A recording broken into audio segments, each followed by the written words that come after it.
Hello everyone. बच्चों, तो हमने इसके पहले वाले वीडियो में ह्यूमन आई के डिफरेंट पार्ट्स के बारे में पढ़ा था और हम लोगों ने उन डिफरेंट पार्ट्स के का फंक्शन क्या है इसके बारे में भी पढ़ा था। तो I think if you would have seen the video clearly nicely, I think you will be able to understand the different parts of human eye and their function. As I have spoken, explained so slowly, I think you would be able to note down them also.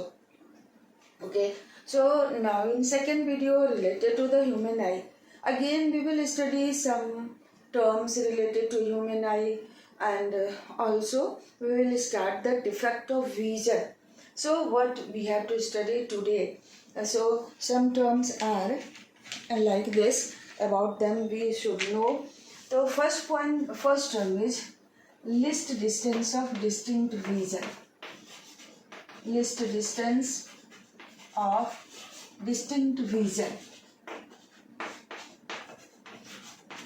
Distinct vision. What we call least distance of distinct vision? A minimum distance till where an eye can see the objects clearly without any strain on the eye, then that minimum distance is called least distance of distinct vision. वो साफ साफ देखने का minimum distance, ठीक है। तो बच्चों, it's value is 25 centimetre, यानी कि मिनिमम 25 सेंटीमीटर पर रखे ऑब्जेक्ट को हमारा आई साफ साफ देख सकता है, बशर्ते कि कोई डिफेक्ट ऑफ विजन ना हो, ठीक है। इसका वैल्यू 25 सेंटीमीटर से ज़्यादा भी हो सकता है, but it can't be less than that, because अगर उससे कम होगा, अगर उससे कम डिस्टेंस पर हम ऑब्जेक्ट को रखेंगे, then the image will shift over here on the blind spot, जहाँ की इमेज नहीं बनेगा और we can't see the object, ठीक है। तो ये हमारा हो गया least distance of distinct vision. इसके लिए हम लोग सिंबल यूज करते हैं कैपिटल डी भी। Capital D represents least distance of distinct vision. Okay, now the next term is near point of eye. Near point of eye, ठीक है। The minimum distance till where our eye can see the objects clearly, that minimum distance is called near point of eye. But in case of normal eye, its value will be 25 centimeter. But in case of defected eye, suppose the eye has hypermetropia, the eye has problem in seeing the nearby object. In that case, the value of near point will become more than this one also. यानी कि normal आई के लिए ये जो list distance of distinct division है वही near point भी है, ठीक है। नाउ इसका वैल्यू 25 सेंटीमीटर से ज़्यादा भी हो सकता है। Next one is far point of eye. Far point of eye बच्चों, तो अगर वो an eye can see the far of object clearly without any strain on the eye, then what we say that the far point of that eye will be infinity. तो normal eye का far point infinity होता है। Infinity doesn't mean that stars and planet तक का distance हो, then थोड़ा सा दूर, आँख से थोड़ा सा दूर वाला जो ऑब्जेक्ट है, for that we will say the object is lying at infinity. So ये फार पॉइंट ऑफ आई क्या हो गया? The maximum distance till where and I can see the object clearly, that is called far point and its value is infinity. Okay बच्चों, तो अगर आई में कोई डिफेक्ट हो गया, then in that case value of far point can become less than infinity. It can decrease also, we can say. Okay, like कि अगर हम कहें आपको कि एक आदमी अधिकतम मैक्सिमम 1 मीटर तक के ऑब्जेक्ट को देख सकता है, तो उस आई का फार पॉइंट हो गया 1 मीटर, होना चाहिए infinity, but as the eye is not normal, अब वो 1 मीटर तक के ऑब्जेक्ट को ही देख सकता है, that is the far point of eye. ठीक है। So children these terms we should know before studying defect of vision. तो अब हम लोग इस चीज के बाद थोड़ा सा पावर ऑफ आई लेंस के बारे में पढ़ते हैं, then we will discuss about the defect of vision. Okay.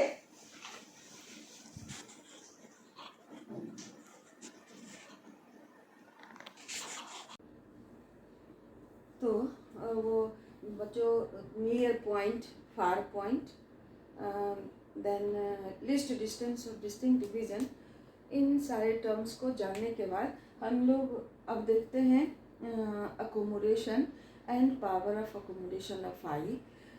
Perhaps you would have not heard this one, you would have not studied this one. So first let us study, क्या पढ़ते हैं, पढ़ेंगे हम लोग accommodation of I,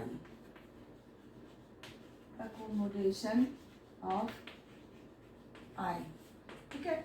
ये हमारा, ये क्या है, आपको हमने आई के स्ट्रक्चर को बताने के समय हमने बताया था कि जब हमें नज़दीक की चीज़ को देखना होता है तो क्या करते हैं हम लोग, आई बॉल पर इस तरह से प्रेशर डालते हैं। छोटे चीज़ को, नज़दीक की चीज़ को देखना होता है तो हम लोग प्रेशर डालते हैं, सो दैट क्या हो जाएगा, आई लेंस मोटा हो जाएगा। आई लेंस मोटा होगा तो फोकल लेंथ कम हो जाएगा, फोकल लेंथ कम होगा तो पावर बढ़ जाएगा। सो इस तरह से, और दूर की चीज़ को देखना होता है, हम लोग आँख को इस तरह से खींच कर देखते हैं, आई लेंस पतला हो जाएगा, फोकल लेंथ ज़्यादा हो जाएगा और पावर ऑफ आई लेंस कम हो जाएगा। इस तरह से नज़दीक की चीज़ को भी हम देख पाते हैं, दूर की चीज़ को भी हम देख पाते हैं। तो ये जो प्रोसेस है ये क्या कहलाता है, अकोमोडेशन ऑफ आई। क्या कहा हमने इसके बारे में, बच्चों की जब नज़दीक की चीज़ को देखना होता है हम आई लेंस पर प्रेशर डालते हैं, आई लेंस थिक हो जाएगा, फोकल लेंथ कम हो जाएगा, पावर ऑफ आई लेंस ज़्यादा हो जाएगा। तो क्या होगा, जो नज़दीक वाले ऑब्जेक्ट का इमेज हमारे रेटिना पर बनेगा और हम उस ऑब्जेक्ट को देख पाएंगे। जब हमें दूर का चीज़ देखना होता है तो हम लोग क्या करते हैं, अपने आई बॉल को अच्छे से खोल के देखते हैं, इस तरह से खींच के खोल के देखते हैं। आई लेंस पतला हो गया, फोकल लेंथ ज़्यादा हो गया, पावर ऑफ लेंस डिक्रीज कर गया, again image of an object is formed on the retina and we can see the object clearly, so that is called accommodation of eye। बच्चों ये दो टर्म हुआ आपका accommodation of eye। now power of accommodation, बच्चों each and every term is not going to be asked in CBSE exam, but हमें जानना चाहिए क्योंकि हम लोग ह्यूमन आई पढ़ रहे हैं, तो इससे रिलेटेड जो चीज़ पढ़ना है हमें जानना चाहिए। तो अब देखिए ये हो गया accommodation of eye. Now power of accommodation of eye, power of accommodation of eye, power of accommodation of eye. ये देखिए बच्चों, तो क्या हम अभी तुरंत आपको हमने क्या बताया कि जब हमें नज़दीक का चीज़ देखना होता है आई लेंस थिक हो जाएगा, फोकल लेंथ कम हो जाएगा, इसका पावर बढ़ जाएगा, फिर हम नज़दीक के चीज़ को साफ साफ देख पाएंगे। तो उस समय हमारे आई लेंस का पावर ज़्यादा हो जाता है। फिर जब हमें दूर का चीज़ देखना होगा आई लेंस पतला हो गया, इमेज रेटिना पर ही बनेगा, पावर ऑफ लेंस डिक्रीज कर जाएगा। ठीक, तो ये पावर आई लेंस का पावर, इसका मतलब बढ़ता, हम बढ़ा सकते हैं घटा सकते हैं अगर आई हमारा नॉर्मल है तो, कंडीशन अप्लाई। तो इस केस में वो हमारे आई लेंस के पावर में वेरिएशन होता है, चेंजेज होता है। नज़दीक को चीज़ को देखना है पावर ज़्यादा हो गया, दूर के चीज़ को देखना है आई लेंस का पावर कम हो जाएगा। तो ये कितना वैरी करता है दैट वी शुड नो, और हम लोग देखते हैं कि वो कितना वैरी करता है। बच्चों तो ये हमारा हो गया power of accommodation, ability of an eye to change the focal length to see what nearby objects or far off objects clearly. ठीक? What ability of an eye to see nearby objects or far off objects clearly by changing the power of eye lens is called power of accommodation. Okay बच्चों, तो और भी थोड़ा सा इस चीज़ हम इसके बारे में जान लेते हैं. तो होता क्या है कि आप कहीं किसी भी ऑब्जेक्ट को देखते हैं तो इमेज रेटिना पर बनता है. बट और भी क्या बात है कि लेंस के बारे में, इसके पहले जो लेंस हम लोगों ने पढ़ा उसमें इमेज फॉर्मेशन, तो क्या आप देखिए अगर ऑब्जेक्ट का डिस्टेंस चेंज करेगा तो इमेज डिस्टेंस भी चेंज करेगा. ठीक है, हमारे आई में कन्वेक्स लेंस ही है और हम अलग अलग दूर के अलग अलग डिस्टेंस के ऑब्जेक्ट को देखते हैं तो हमारे आई का पावर, आई लेंस का पावर कम ज़्यादा होता है. लेकिन क्या होता है, इमेज हमेशा रेटिना पर बनना है. ऑब्जेक्ट डिस्टेंस अलग अलग होगा लेकिन इमेज डिस्टेंस तो फिक्स है, रेटिना. तो अब हमको देखना है कि इमेज डिस्टेंस फिक्स है, ऑब्जेक्ट डिस्टेंस अलग अलग होगा तो पावर में वेरिएशन कितना होगा.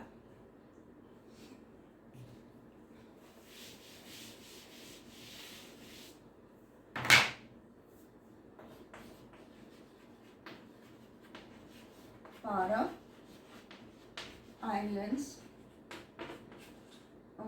when nearby object is seen.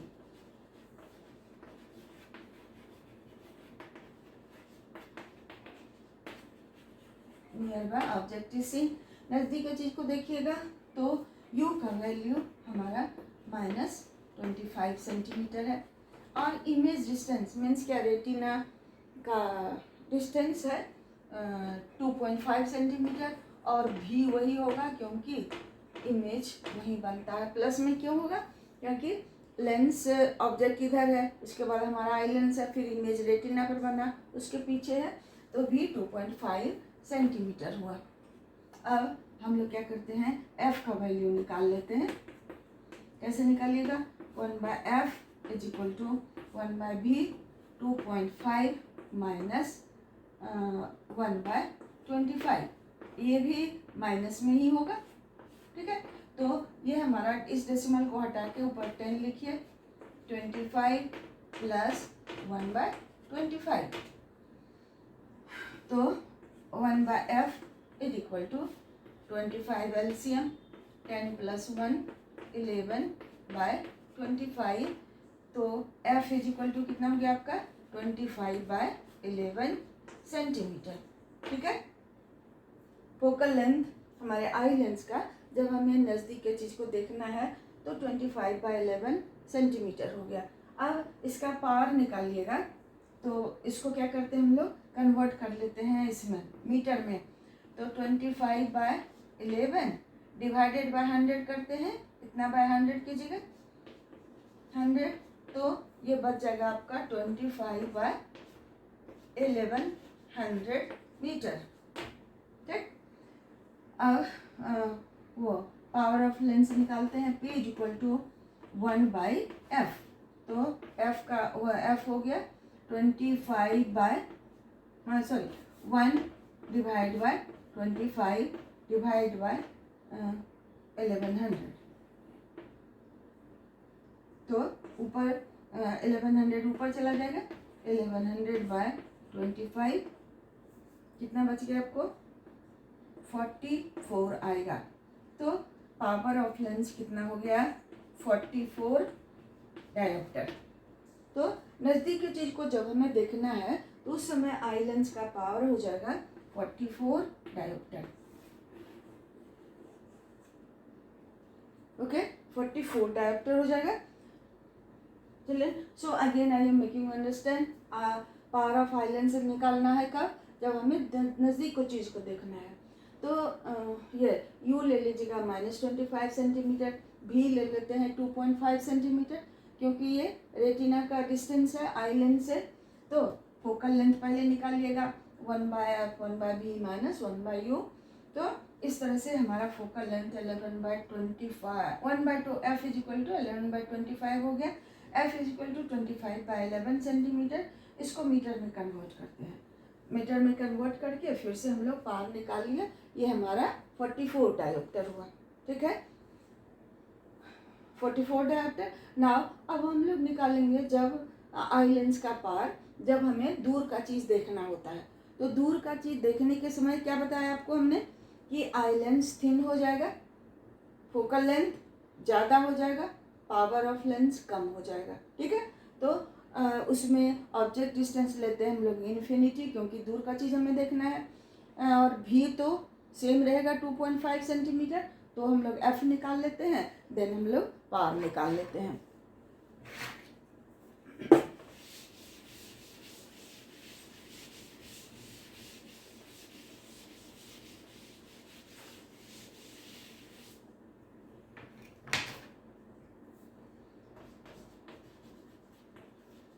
Power of eye lens when far off object is seen।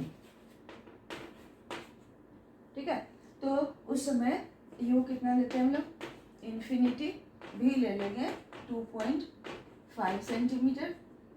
इसमें माइनस ले लीजिए या प्लस ले लीजिए, कोई अंतर नहीं होगा। देन अब हम लोग निकालते हैं focal length 1/f is equal to 1/2.5 minus 1/, infinity लेते हैं।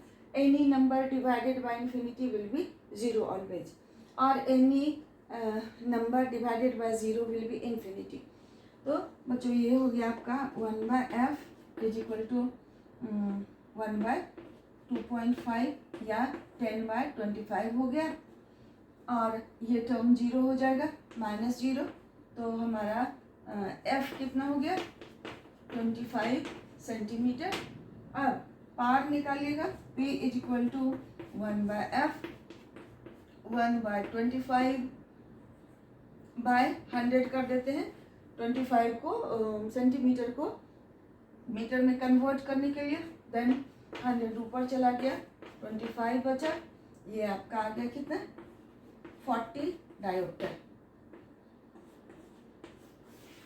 देन क्या हम लोग कहेंगे, the power of eye lens changes from 40 to 44 dioptre.